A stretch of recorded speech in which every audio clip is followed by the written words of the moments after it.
Ассаляму-алейкум. Шиборсақ дайындаймыз.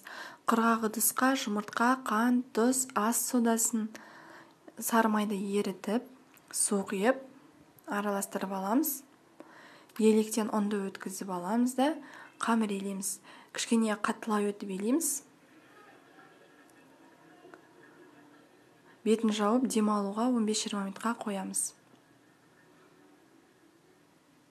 15-20 минуттан соң бірнеше бөліктерге бөліп, жайып аламыз. Столға кішкене кептіріп алуға болады. Осылай болмаса, пеште, духовкада кептіріп алуға да болады. Кепкеннен соң ұзынша етіп турап, кесіп, қызып тұрған сары майда екі бетін сарғайтып қуырып аламыз. Өте дәмді болады. Міндетті түрде жасап көріңіздер.